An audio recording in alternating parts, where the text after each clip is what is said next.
Welcome, everyone. It's Vin here from the Diamond Geezers, your gangrene geezer, here with episode 31. I'm going to jump right in and talk to you about the topics we're going to discuss today.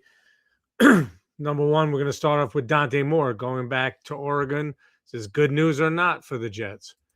The Jets defensive coordinator candidates, we'll dive into those, talk about some of the commentary I'm hearing out there about people turning the Jets down, who people think the Jets are entitled or expected to sign. That should be interesting discussion. Coaching staff cuts. That kind of came out of nowhere. We'll jump into that. That happened over this weekend. And of course, mock draft season begins. It began for us, unfortunately, back around Halloween, if not sooner, but it officially is here now. So we will jump right into it. Start right off with Dante Moore going back to Oregon. Is this good news or not? It's good news as far as I'm concerned. It's good news in that I don't think he was ready to come out to help the Jets at all in 2026, maybe not even in 2027. Where I think it hurt them is it devalued the pick. If he were to come out, he was the consensus number 2 quarterback in this draft. And I think that's where it hurts. It hurt that trade value. If there was someone who wanted to move up to 2, they identified Moore as that quarterback of the future. The Jets could have gained additional assets in this draft or potentially this draft and next year's draft, which is supposed to be deeper. And it didn't really happen for them. So that was also something that was really disappointing when he didn't come out of this year's draft. But as I stated, I don't believe that he was, is the savior. People are saying, oh, it was a shot at the Jets that he didn't come out. He went back to school as to not play for the Jets. Again, as I stated, that's ridiculous. That's a lazy take. That is not why he didn't come out of school. He didn't come out. He went back for the right reason. He wasn't ready. His people probably told him he wasn't ready. So he went back to school. I can't complain about him going back. Yes, he's going to get paid NIL money, but it's nothing compared to what he would have gotten if he came out as the number 2 pick. The guaranteed money that he would have gotten is you don't know where that's the only thing I will say. I get it from that's why I give the kid credit, because he recognized it from a experience standpoint. He was not ready to come in. Definitely wasn't ready to play in 2026. And I think he knew it. He had a lot more to learn, and he decided to go back. Unlike Ty Simpson, who did declare and did come out for this year's draft. The risk I see Moore taking is, look what happened coming into this season. There were so many. In 2025, they were saying, oh, next year, which is this year, is going to be a deep quarterback class, headlined by Garrett Nussmeier.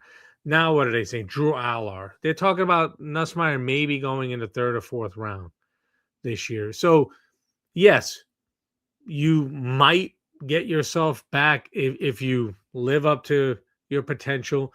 He might get himself back into. He might be the number 1 quarterback coming out next year. You don't know. But if next year's class is as deep as they're saying, and you're going back to school, now you're going back. You might fall. You might be the 4th quarterback taken. Now, you may wind up in a good situation, but financially or off the bat, you definitely would be taking a hit if you're not 1 or 2. Because even if you did declare, there were some people talking that, yes, obviously Mendoza had a great showing in the college football playoffs, but there were people saying he wasn't a lock based on long-term talent, the higher ceiling. Maybe he had a higher floor, but Dante Moore was talked about as to have the higher ceiling. So the fact that Moore is not coming out this year, he's going back to Oregon. That's something that, again, as I stated, hurts the Jets in the short term because it hurts the picks value for 2026. But overall, I don't think there's anybody out there who thinks that he was going to be any type of a savior for this team. Maybe in 2028. And he's went back to school and he'll be in the draft next year. And the Jets have plenty of draft capital in 2027. Hopefully, their own pick is not in the top 3. If it is in the top 3, chances are it's not going to be made by Aaron Glenn. It'll be made by maybe Mike Tomlin, Sean McDermott, or whoever the heck the next head coach is for the New York Jets. I want to jump into our next topic, talk about the Jets defensive coordinator candidates. And before we jump into who the candidates are in a second, I want to address those people who are saying the Jets should be expected, or the front runners to sign X defensive coordinator. They're not the front runners of shit. Let's just put it out there. They should have no expectations for who they can sign for anything as a free agent or as a coach. Right now, that's just the way it is. I do agree that they made the right move, at least for one more year, to keep Glenn, because you can't just be this microwave society and constantly changing out coaches after a year, after 2 years. The only way, again, as I stated, you do that is if you're getting a Tomlin, a McDermott, a Harbaugh, who's obviously signed with the Giants, an experienced coach who will come in with the gravitas to show and the resume. This is what I've done. This is how I built the team. Jets, they don't have that right now. And then with this hiring cycle with the 10 head coaching opportunities, if they fired Glenn, they would probably be that would have made it 11. They'd be probably 11th, maybe 10th or 9th on the list, depending on where you want to see. Raiders might have been more attractive because they have the number 1 pick. Some people may view the Browns as more attractive because of the defense. Regardless, they would still be, at the bottom of the pack. So let's see what Glenn does in 2026 and Muji. But for the defensive coordinators, Wink Martindale, Jim Leonard, Chris Harris, who was the interim defensive coordinator when Wilkes got fired, Dante Jones, DeMarcus Covington, Ephraim Banda from the Browns, Matt Arroyo from the Dolphins, who already, he was a candidate. He already will be in Jacksonville. So you got to look at it. Dante Jones, I know a lot of people, he was a front runner at one point, but a lot of people were saying, essentially, if defensive coordinator, why am I drawing a blank on his name, from Minnesota, is hired as a head coach. I believe there's 4 or 5 more openings out there, that Dante Jones has a chance. The defensive coordinator from Minnesota is hired as a head coach. They'll have Dante Jones would be elevated to defensive coordinator in Minnesota. I know everybody wants Jim Leonard, that he's the sentimental fan favorite. He's now available because Denver unfortunately lost to the Patriots yesterday, 10-7. So I'll be rooting on the side. I'll be rooting for Seattle in the Super Bowl. Any Jets fan who doesn't want to root for Seattle because they have Sam Darnold, that means you're rooting for the Patriots. That means you're no true Jet fan if you can do that. So Jim Leonard, front runner, but the actual front runner looks like it's Wink Martindale. Wink Martindale seems to be the front runner for the defensive coordinator job. He's currently was at Michigan this past year. He's been a successful defensive coordinator in the past. Most recently, he was on the Giants. So really what I'm looking at is what is he bringing to the table? He's bringing experience. He's a type A personality. So that is, he's been there and done that. So it's, and he's been successful at it. I mean, he was more successful. It's a little bit dated. His success goes back He had some okay defenses with the Giants. There was a lot of money spent on that side of the ball and not a lot of bang for the buck. Some people are saying that might have to do with Dayball's philosophy and something that Dayball was trying to get him to do, or get the style he was trying to have Martindale coach in. So, I don't know if I would like Leonard. I could see why Glenn would lean towards Martindale, because look, at the end of the day, Glenn is not. I don't think he has another. He has one more year. And Brian Flores, really quickly. Brian Flores is defensive coordinator. My apologies for having a brain fart. It was Brian Flores is the defensive coordinator of the Vikings. At the end of the day, I like Leonard. I could see why he would go the Wink Martindale route, because if he only has one more year, you want to bring in someone who's been there, done that, and not someone who, again, is a bunch of first year coordinators, that you're bringing in other than Wilkes last year, and that doesn't always go well. And we'll jump to that in the next topic, as it didn't go well this past season for the Jets and their coaching staff, other than the special teams coordinator. So if I had to put an amount of money that mattered on who the Jets are going to sign as a defensive coordinator, I say it's going to be Wink Martindale, simply because if Glenn truly does have one more year, and again, we don't know if he's been told anything. We don't know if Woody said, look, I got to see some serious improvement in this year, or else you're done in 2027. And again, Glenn's getting paid a lot of money. I know it's not our money, but he's getting paid a lot of money for, I think it was 11, 12 million for no head coaching experience.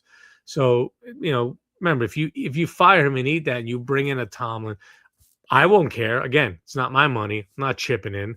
So if you made a mistake, Woody, where you spent your money, spend it more wisely next time. Stop going after first year head coaches cycle after cycle.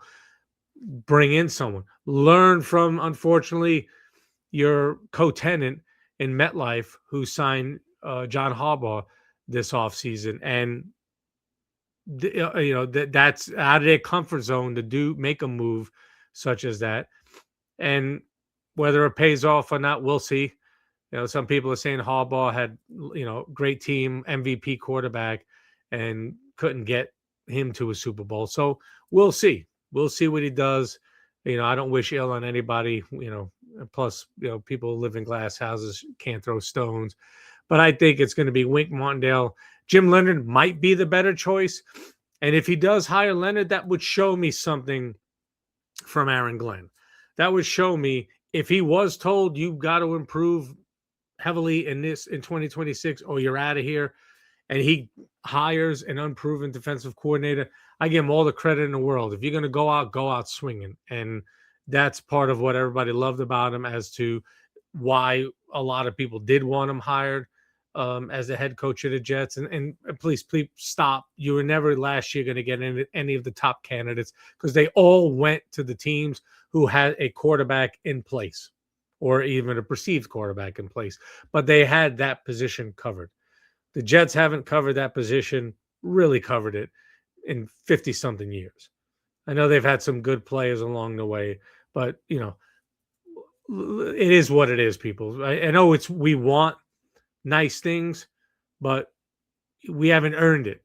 And Woody, we'll get into it. If the season doesn't go the way we all hope it goes, that'll be something we get into, and talking about what's next, because I think Tomlin's sitting out this cycle, and I'm pretty certain. I actually saw that McDermott might sit out the cycle. So if those two guys sit out this hiring cycle, they'll both be there and available in 2027.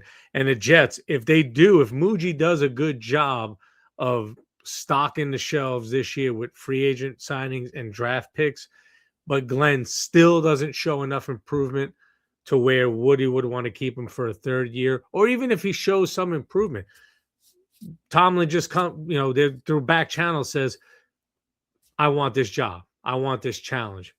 Sorry, Aaron. Loved you as a player. Thanks for the memories, but you know, the organization, the fan base, everybody would deserve that chance to get a guy like Tomlin if he becomes available to us in 2027. So going into, as I mentioned a second ago, the coaching staff cuts, which, the first firing was Steve Wilkes during the season. But then again, this past weekend, everybody goes. Quarterback coach, passing game coordinator, defensive line coach, linebacker coach, assistants, adios. Engstrand was retained. Obviously, special teams coordinator wasn't going anywhere. That was the highlight of the whole damn season. But Engstrand not going anywhere. But he actually might lose play calling duties. And the name that came out this week as a potential hire would be Frank Reich. Now, they can't just hire Frank Reich as the OC because for coordinator positions, the Rooney Rule also is in place. So they'd have to interview minority candidates. Now, if they gave Reich some sort of a consultant title, I don't know if that would get them around the Rooney Rule, if that's somebody they zeroed in on and would want to hire right away. But this further shows Glenn got it 99.9% wrong in his first year. He got it all wrong. Just about all wrong. He got one thing right, special teams. That's all. That's all he got right. And so this is a failure of, I don't want to say epic proportions because the season kind of covered that. But the one thing, again, I will say, it does take guts. It takes guts for a first-year coordinator. And this is a first-year head coach. And this is why I think maybe he might have been given assurances about being able to, stay past the upcoming season. If you really look at it, most of these guys, Saleh did it. They run it back. They get rid of a guy or two. Campbell did it in Detroit after his first year, got rid of the offensive coordinator, Anthony Lynn.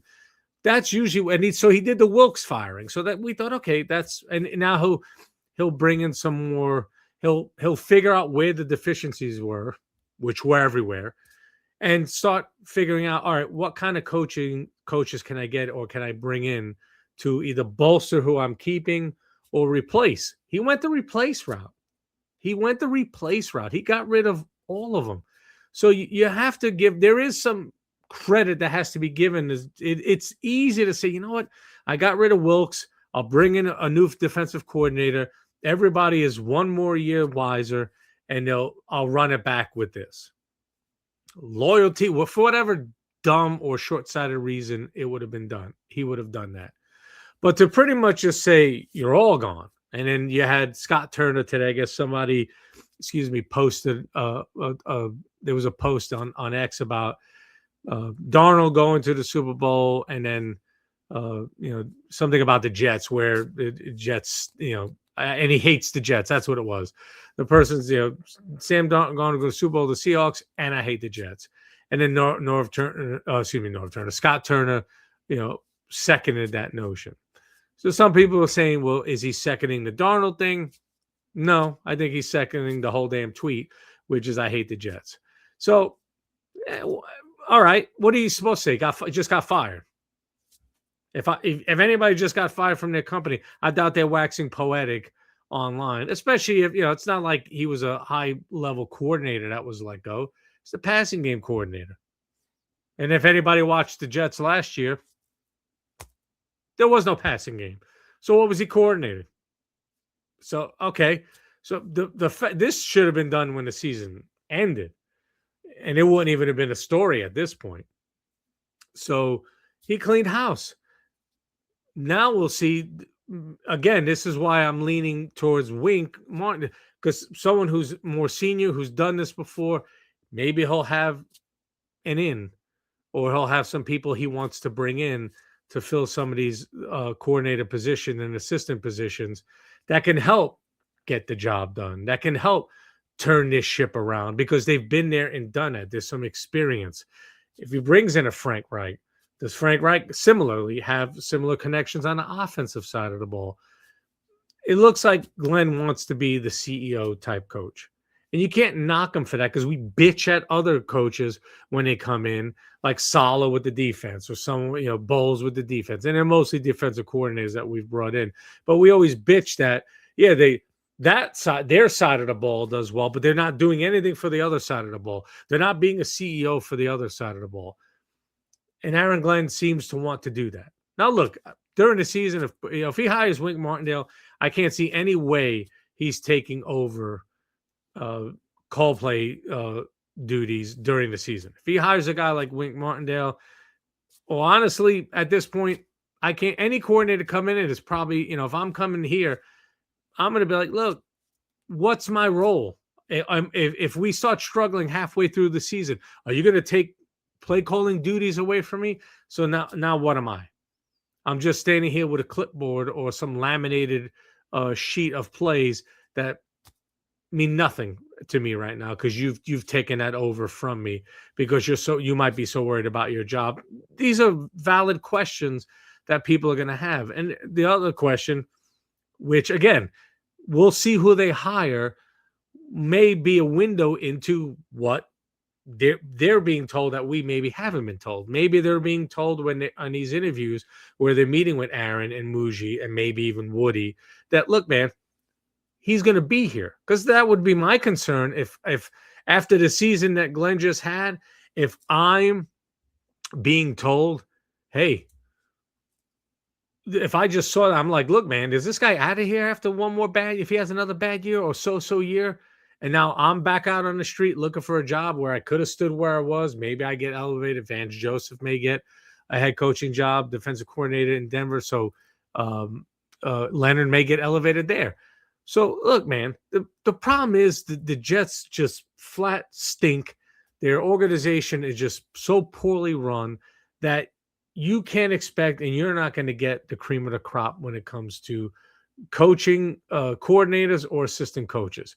You got to find the diamond in the rough like they did with Banjo. You gotta just find that diamond in the rough. That's just the way it is.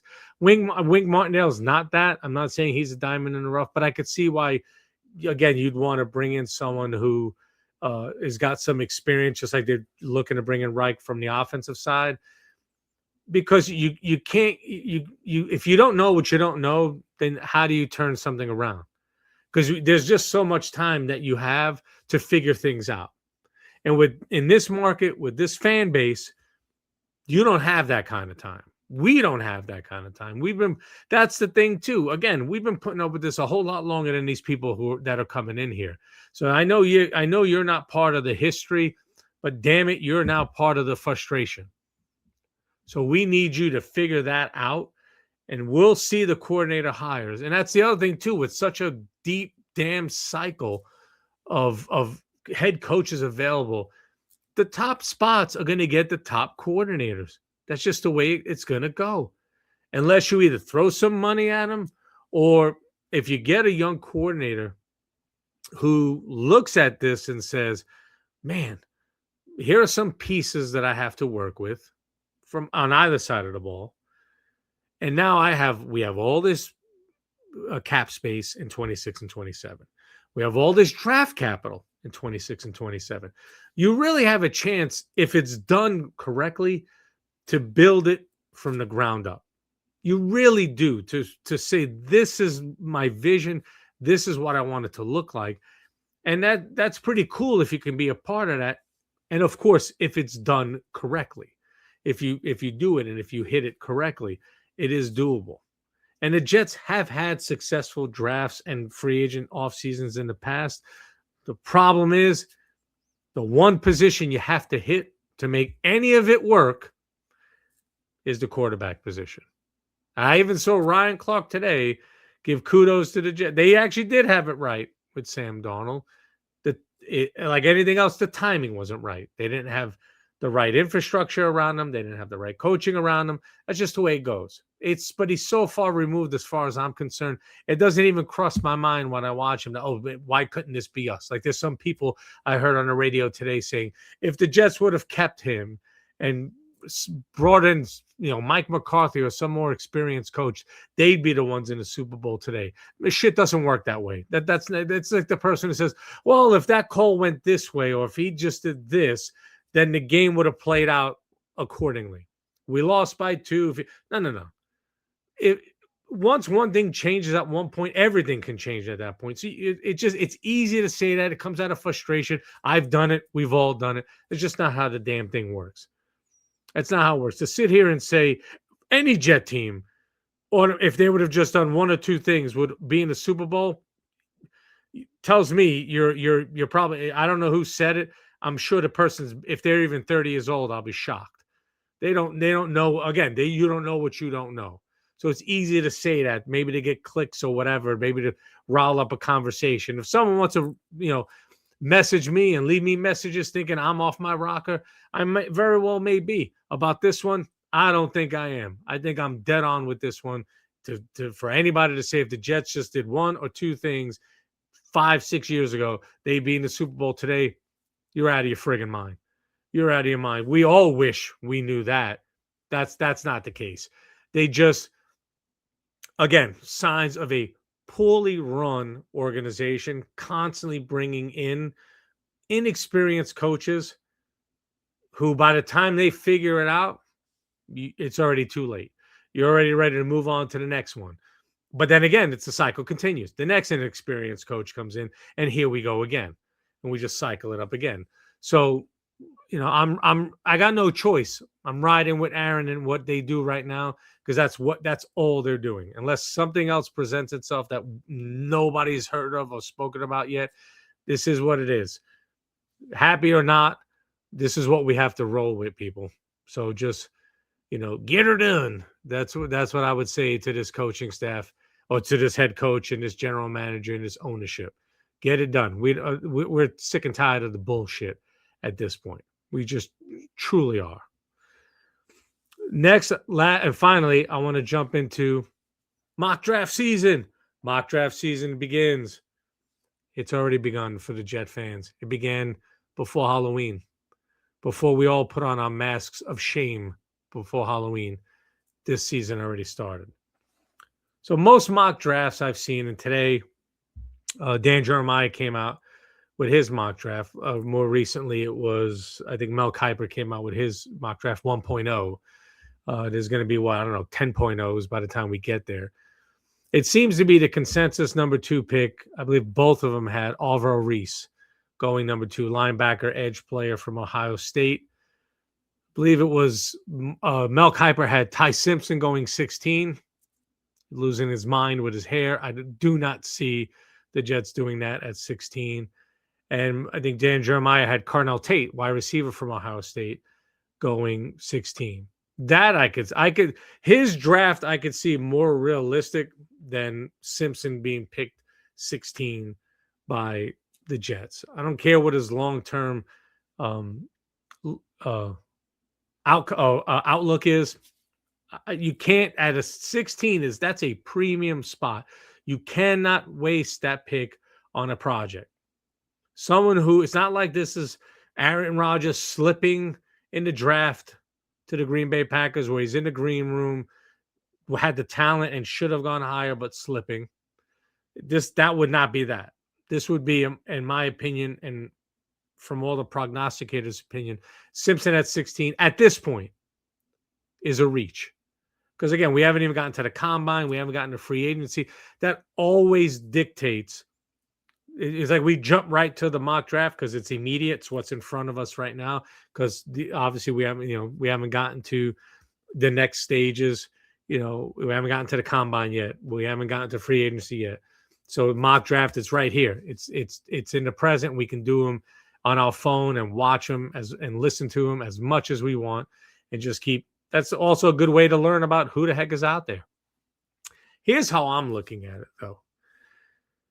That number 2, yes, you're not getting, again, as I stated earlier in the podcast, it's been devalued because Moore didn't come out, but there's still value to it. It's still the number 2 pick. So you're supposed to try to find at that spot someone who is an elite talent potential game changer. Now, is Oliver Reese that? He could be.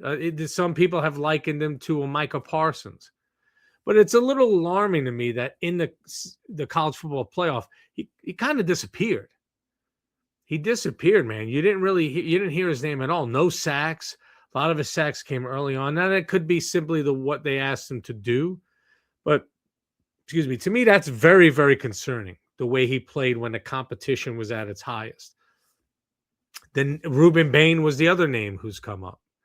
And he had a great college football playoff. I know there's concerns. He's got the short arms, and there's concern being an edge player going against these massive tackles in the NFL. Once they get their hands on you, it's all over. Yeah. So I know Aaron Donald also had short arms. Nobody's comparing Bain to Donald, but the evaluation period is still to come. The name I've heard that I really like, I got to be honest, David Bailey.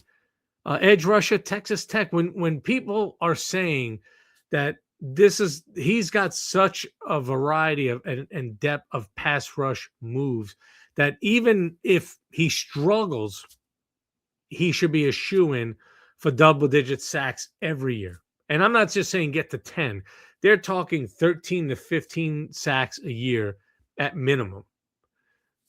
That's a game wrecker. Somebody who's got that type of potential right now, that's a game wrecker.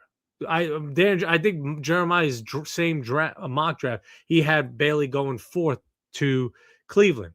Now imagine Cleveland with Garrett on one side and this guy on the other, just forever wreaking havoc on people. We need to do that. That's what the Jets need. That's what you need at number 2. You need a guy that's going to step in and be either a wrecking ball on the defensive side, or just, Jamar Chase or Justin Jefferson or someone along of that ilk on the offensive side. Because it's not going to be a quarterback, people. That we obviously know. It's not going to be a quarterback. I doubt there's any quarterback that is declared for this year's draft is going to do anything in the combine or at their pro day to elevate themselves to number 2. Stranger things have happened. I don't see that happening. So I think, who's the most impactful player you could pick at number 2? From everything I'm seeing so far, I think it's between Reese and Bailey. That's what I think. I think it's between Oliver Reese and David Bailey.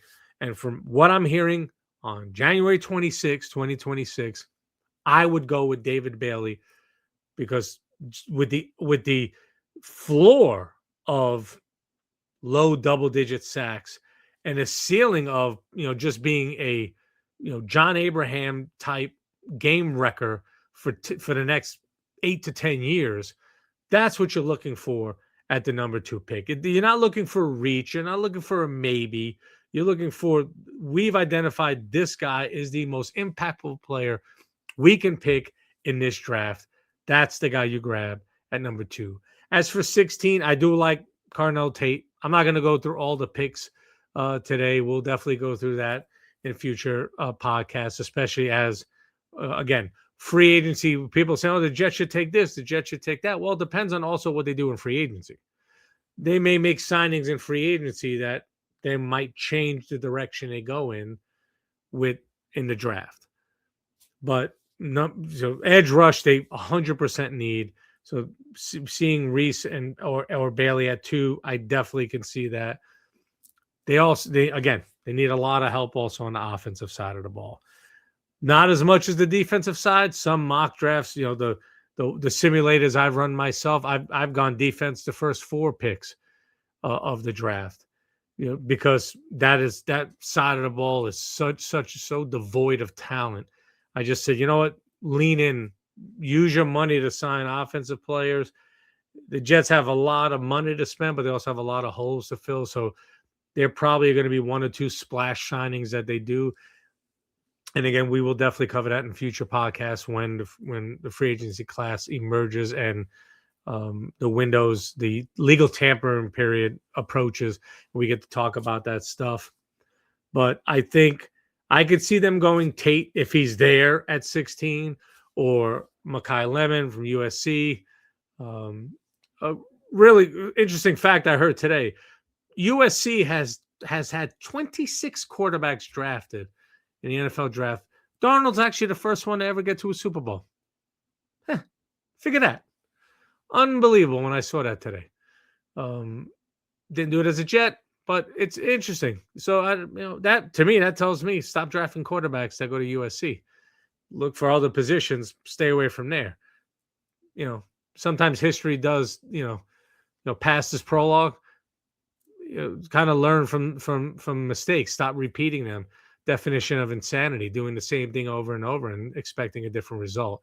So I really think that in the first two, I could see them going if Caden McDonald's there, defensive tackle from Ohio State, if he's sitting there at 16. I could see if Sonny Styles is there again. If they go, I could see them doubling up on Reese and Styles. That was the linebacker tandem at Ohio State this past year, or going Bailey and McDonald because they need help at defensive tackle. So, I don't think Downs will slip that far. Caleb Downs, safety, no way. I don't think he slips out of the top 10. If he does get close to 16, I wouldn't be shocked if the Jets do make a move, potentially to trade up to go for him. But I think the Jets are more than likely be in the market to move back and move down to keep acquiring additional assets because they just have so many holes to fill. And look, Glenn and Muji, you're going to get a chance to build this team in your own image because you're wiping the slate clean. There maybe were 20 players at the end of this season that you'll likely have back for the upcoming season. So that's a lot of holes to fill. You have the money to spend in the draft capital. We'll be here along the way watching you do that. But, it's going to be an interesting ride. At least we hope it's an interesting ride and a positive ride. But I'll be there with you guys along the way. I'd like to thank you all for liking and subscribing and leaving comments.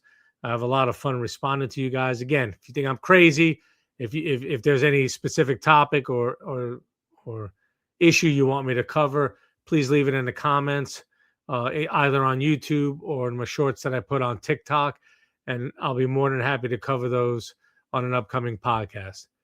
Until next time, take care, everyone.